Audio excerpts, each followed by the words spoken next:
Multi-million-dollar drug bust at Sangster International Airport, police hunt for rapists, conflict in Kingston becomes deadly in the US, while in sports Prince Champion Elaine Thompson to open season tomorrow. This is Undiluted News, Mikey Bones reporting. One of Jamaica's anti-corruption watchdog is calling for the government to fully involve all Jamaicans before amending any aspect of the current constitution.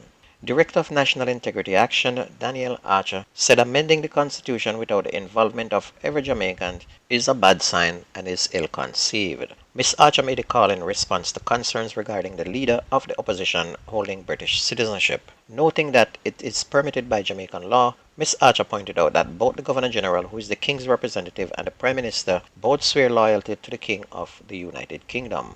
But she said the transition from a constitutional monarchy must include a solemn commitment to the Jamaican people and not the Parliament of Jamaica. NIA said it is crucial to recognize that the act of removing the king does not sufficiently guarantee the loyalty of Jamaica's leaders to the people. In the meantime, Ms. Archer suggested that the issue of whether dual nationals should participate in the governance of the people of Jamaica is not a matter to be determined by Parliament, it is a matter for the people to decide. Meanwhile, the narcotics police have made another multi-million-dollar drug bust at Sangster International Airport in St. James. Cocaine weighing nearly 9 pounds was seized at the airport on Wednesday. A Jamaican man was arrested in connection with that seizure. Investigators assigned to the Firearms and Narcotics Investigations Division reported that at about 5:10 p.m. they accosted a Jamaican who was preparing to board a flight destined to London, England. On a search of his luggage, cocaine weighing 4 kilograms were detected in a false compartment. The estimated street value of the cocaine in the UK is £94,000. The suspect was taken into custody and is now facing drug trafficking charges. 2 weeks ago, a drug national was arrested at the airport in possession of nearly 14 pounds of cocaine with a street value of 30 million Jamaican dollars, and he appeared in court on Monday but was remanded until May 27. And we always wonder, why do people think that they can go to Jamaica and leave with drugs and not get caught? Gone are the days when you could let off something and squatty turn a blind eye. Those days are over. Carry and you will not be able to tarry. A teacher who allegedly smashed the rear windshield of a vehicle belonging to her child's father during an argument has now been charged in relation to the incident. Charged with malicious destruction of property is Felica Hunter, otherwise called Fel, a 30-year-old teacher of Luana District in St. Elizabeth. According to the police, on May 19, Hunter was involved in an argument with her child's father at her home, and during the dispute it is reported that she used an object to smash the rear windshield of the Toyota motor car. The matter was reported to the police and Hunter was taken into custody, where she was arrested and charged. Head of the Police Division, Superintendent Coolidge Minto, said the teacher will remain in custody and then taken to the parish court today. The St. Anne police have launched a manhunt for a suspect who allegedly abducted and sexually assaulted a visitor to the island last week. According to the police, the 24-year-old German student was abducted and raped at Upton in Ocheria, St. Anne on May 13.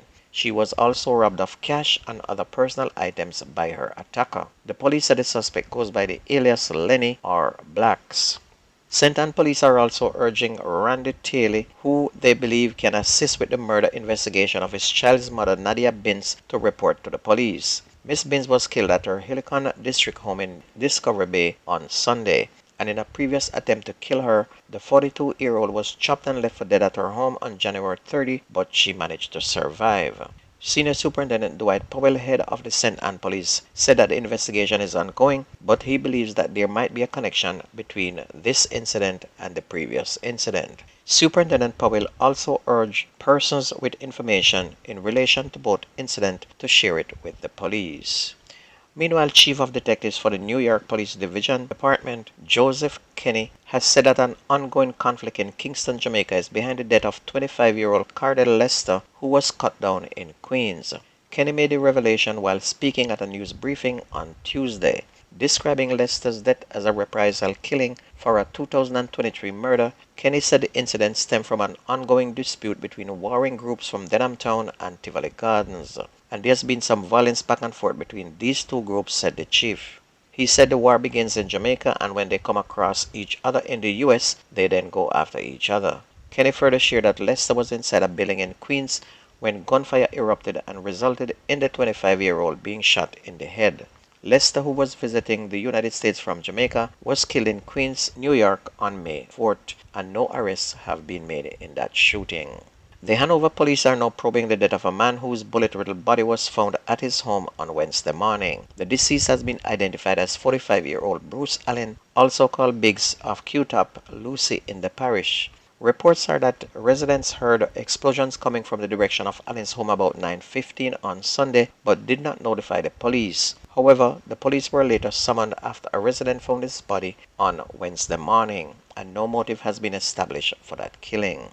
33-year-old Antroy Campbell, otherwise called DJ Terry, a sound selector of Horton Grove Ramble in Hanover, has been charged with murder arising from an incident along the Maxfield Main Road in Whitton, Westmoreland on Thursday, May 2nd. That is 43-year-old Dwayne Otti, otherwise called Sparrow, a mechanic of Betheltown in Westmoreland. Reports from the Savlamar police are that about 9:15 p.m., citizens heard explosions and summoned the police. On their arrival, Otti was seen lying face down in a pool of blood with gunshot wounds to the upper body. He was transported to hospital where he was pronounced dead, and after an investigation was launched, Campbell was then taken into police custody. On to sports, two-time Olympic sprint double champion Elaine Thompson will open her 2024 season when she competes in the women's 100 meters tomorrow at the Prefontaine Classic at Hayward Field in Eugene in Oregon. The organizers made the announcement on Wednesday on their social media platform that Thompson, who started working with coach Ronaldo Walcott earlier this year, would return to the Diamond League meet for the fourth straight year. Thompson had set the Jamaican national record at 10.54 seconds at the Prefontaine Classic in August of 2021, and 5 other Jamaicans have also been confirmed for the meet. National record holders Nataya Gold Tapping in the women's 800 meters and Adele Tracy in the women's 1500 meters, Olympic Games 110 meters hurdle champion Hansley Parchment, as well as women's triple jump Shanika Ricketts and Kimberly Williams. On to NBA, Boston Celtics went up 2-0 in the Eastern Championship Finals last night, beating Indiana 126-110, and it seems like that's how the series is going, with Boston going on to the finals, but the winner from the West, I think, should become the crowned champion this year. And I also want to say thanks to all the people who subscribe to our YouTube channel. We have now hit 100 subscribers. Of course, we don't expect to have hundreds of thousands like the bloggers, because what we carry is true information that affects real people, not the make-up sensational stories. And if you ever miss the news on the radio station, please go to YouTube, type in Jamerican Undiluted News, listen, like, share, and subscribe to keep us going. That's news and sports on your favorite radio station. My name is Mikey Bones. I gone.